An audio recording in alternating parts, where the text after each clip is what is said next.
Hey guys, Archie here, bringing the first Vecna guide to this channel. And today I'll be going over the unorganized use cases for Vecna's 4 abilities. Vecna is a character with very long cooldowns, making it very punishing to misuse his abilities, so it's very important to use them correctly in chase and while patrolling. My main guide with this, guide, is to provide some use cases that you might have not thought of and avoid mostly basic info. For example, throw your Dispelling Sphere at gens. Throw Flight of the Damned at range. Use your fly spell to fly. If you guys want, I'll post basic Vecna tips in another tutorial, and I'll brush up on some essential fundamentals. But I really want to highlight the hidden skill ceiling to Vecna, and being able to truly draw out his strength. Starting with...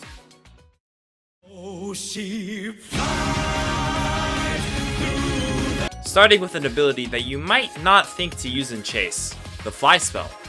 It's usable as a basic map traversal tool, but we can do better. There's a couple things you can do in chase. Typically, you want to use Fly to either catch up with a survivor or at window vaults to go over them. There's a couple of uses at window vaults, the most obvious being that you can vault directly after a survivor vaults. But this has its own problems, as survivors can bait you to go through the window.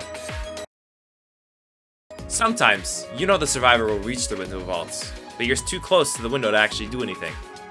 They see that you're trying to vault the window, and they just say, nuh-uh. This is where we utilize the By moving back and forth, you create more distance between you and the survivor, ensuring that you have more time to make a decision. Simply alternating, moving left and right.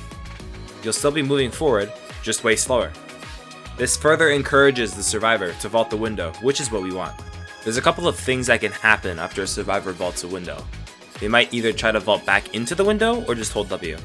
If you let the game cancel your flight for you after vaulting a window, it's harder to body block a survivor trying to vault back. By canceling your flight just before the window, you can make it over in your flight recovery phase, lose the momentum sooner, which allows you to stay closer to the window in order to body block properly. But Arshan, you say, what about pallets? While the before techs do work on pallets, there is a nice pallet-focused tech, and by pallet-focused tech, I mean it works better on pallets because they're bigger. And I like to call it... Near the end of the flight cooldown animation, if you are still in a window or dropped pallet, it will shove you to the side that you are the quote-unquote most on. This is useful in pallet mind games, where you can accurately fool the survivor into thinking you're going to go over the pallet, and then they vault back, but you're actually on the same side. What? The last use case I'll go over for Fly is the drop tech. I don't have a fancy visual. If a survivor vaults a window leading to a big drop, think the Gideon meat plant or the example I'm about to show you, you can use Fly to chase after them, canceling right before you go over the window, causing you to go through your cooldown while you and the survivor are dropping. This usually leads to an M1, though if it doesn't, you have a bunch of distance now. But even if they have balanced landing, usually they'll just take a damage state, unless they land directly on top of a pallet or something. But even in the example, the survivor dropped on a pallet and it didn't do anything. And if you're running Potion of Speed, the add-on that lets you recover faster after Fly, they're basically not getting away. Overall, despite being intended for map traversal, Flyping can be quite the chase tool if you know how to use it.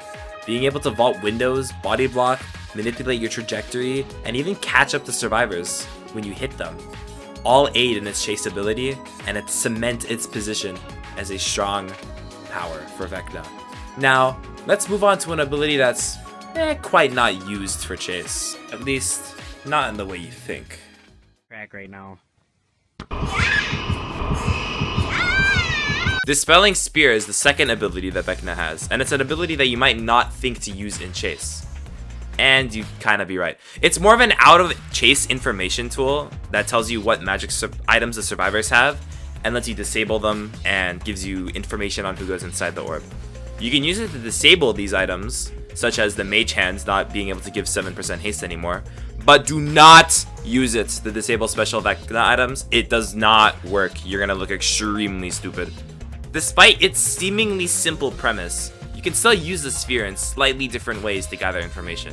For one, the sphere will actually cover multiple floors on maps such as Midwich and the game, allowing you to potentially catch survivors in 2 different places at once. This is helpful in patrolling as you can cover 2 entire hallways. Another use case for the sphere is actually my favorite, and in my opinion, it's better than just throwing a sphere at the gen. By throwing the sphere to the generator that you are going to, you can see which direction the survivor is running, while also disabling their magic items in the process for the chase.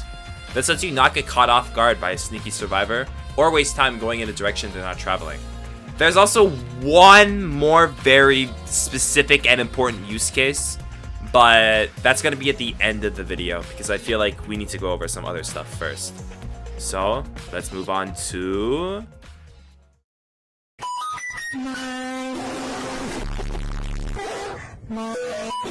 Often regarded as his worst spell, Flight of the Damned is incredible, giving you a powerful chase tool, allowing you to zone survivors, and even hit them during animations. You probably already know that you can hit survivors when they're on a slight elevation, or that you can place the skeletons on top of survivors, so I won't go over those that much, at least not in this video. Again, if you want me to make a video discussing basic Vecna gameplay, please let me know. If a survivor is unhooking, you can throw the skeletons at them. This will either force them to crouch, letting you catch back up, or if you time it correctly, will hit either the unhooker or the unhooked person. Either way, you're damaging something, so win. You can also use Flight of the Damned as a budget Nemesis tentacle, hitting survivors during animations. The timing is quite tricky, as if you do it late, the survivor can just crouch. And now you just look stupid. However, doing it early is actually beneficial, as this leads to our next tech, the... Say that you throw your skeletons too early, and the survivor has time to crouch or dodge. Fear not, as this will usually prevent their momentum, disallowing the fast vault option, forcing them to do a pathetic medium vault. Boom! You hit the survivor, and now they're sad. One tech that has an extremely niche use case is something I like to call the Nats 20 snipe, where you snipe someone on a different section of the map on the same elevation.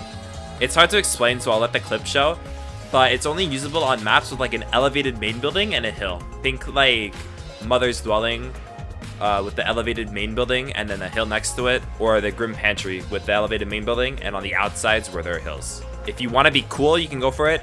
It is not at all practical, but you get to flex some cool Vecna knowledge at least.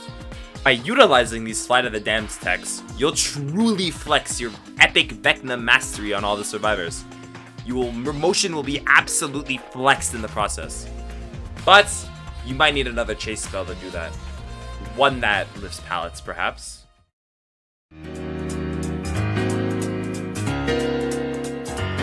Mage Hand is seen as one of Vecna's strongest spells. And yeah, that's pretty good. The amount of opportunities it presents for mind games and tricks is immense. You can do so many things with it. And by so many things, I mean lift up pallets and block them. But there's a little more you can do with Mage Hand, starting with the short side tech.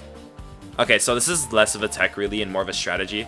Typically in maps, there's loops with short sides and long sides. If the survivor is smart, they will loop the long side, drop the pallet only when you get close or pre-drop it, forcing you to either break the pallet or walk along the short side to catch up to them. But what if we could make the survivor loop the short side instead? Say the survivor is near the pallet. We could use Mage Hand to lift up the pallet and force him to make a decision. Run around the long side for a second loop, possibly not have enough distance and get hit, or run the short side and pray that they somehow get pallet control again. If a survivor picks the first option, congratulations, you probably have a hit. But if they pick the second option, then now you have a great opportunity to mind game and punish the survivor. Since you have pallet control, and they have very limited room to work with, it's quite effective to mind game at this point, depending on the tile, and get the hit regardless. Alternatively, you can also fake Mage Handing the pallet, making someone who might have dropped the pallet try to get an extra loop.